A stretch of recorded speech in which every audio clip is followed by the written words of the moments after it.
Hi, I'm Marissa Rose. For my critical assignment, I've chosen the book A Chimpanzee's Tale, written by Karen Young. This author has several other books, including 100%, Mission Sea Turtle Rescue, and No Bones. This book would be great to read aloud for grades kindergarten to 5th grade because of the content and rich language.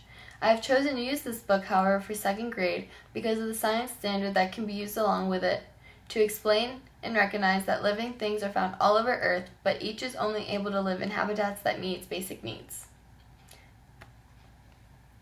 Before reading the story to the students, I would ask them to brainstorm independently about what they know about chimpanzees and their habitats. And then I would gather the students to sit around me as we read the story together. A Chimpanzee's Tale, written by Karen Young. My name is Hoot, and I am a chimpanzee male. I'm also known as a chimp. Please keep that in mind when you read this tale.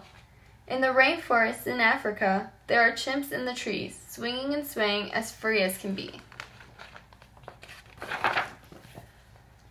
There are mommies with babies who ride on their backs and their tummies. There are brothers and sisters, too, who, like you, can be silly and funny. There are daddies and other boys, male chimps like me, who hoot, scream, and shake branches and puff up their hair to try to be the alpha male of the community of chimpanzees.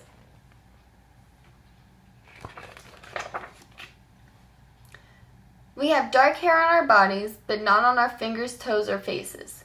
We have large heads, eyebrows, ridges, and flat noses, and big ears in just the right places.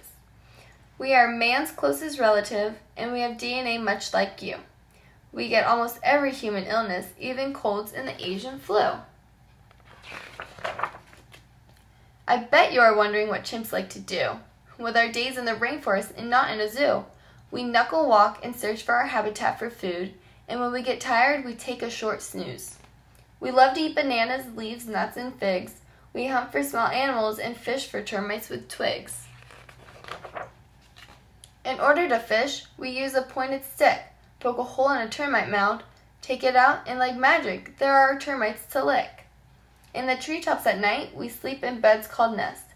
We made from leaves, sticks, and branches, with each day are fresh. In the morning all day, whenever we can, we hug, play, and kiss. We go to family and friends. We give them comfort by grooming them again and again. To us, it's natural to show much affection, to count on our family of chimps for direction. To know what to do in our territory is key to survive in a community of wild chimpanzees.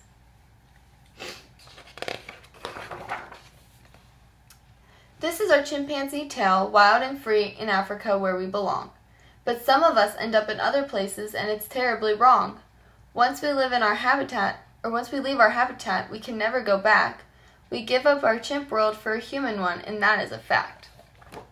At this point in the story, I would ask the students to think of where the chimps go and where they're not. About how chimps leave their habitat and where they go. You have your houses and we have ours, in the forests and grasses of Africa, not in the cities of buildings and towers. We do not want to live in captivity, we want to be free. We are not meant to be treated like humans, we are created to live wild and free. We are not for amusement, to be dressed up like you, to be in the circus, the movies, the television, be pets, be in the medical labs, or in the traveling zoos. Goodness, no. When this happens, we suffer the blues. At this point in the story, I would also ask the students to think of other animals that are used for our entertainment and not just chimps. There is another problem I want you to see. We live a long life from birth to about age 53. When we are 8, we become too dangerous and too strong. We can no longer live with humans where we never belonged. We'll end up as chimps in a small cage. We'll be unhappy all night and all day. But cheer up, you can help us. Yes, there's something you can say. If you see chimps where chimps should not be, tell everyone you know, shout it out from the trees. Do what is right, follow your heart, you'll feel very good because you played a part. You spoke up for the chimps who are not in the wild. You are trying to help them, you want them to have a little freedom. You deserve a big smile. I want you to know there is a very nice place, so nice it puts a chimp grin on my face. Do not worry, for there are people like you. They want to help the chimps. Here is what they do. They create homes for them, which are called sanctuaries. They rescue orphaned and captive chimps so their lives can be happy and merry.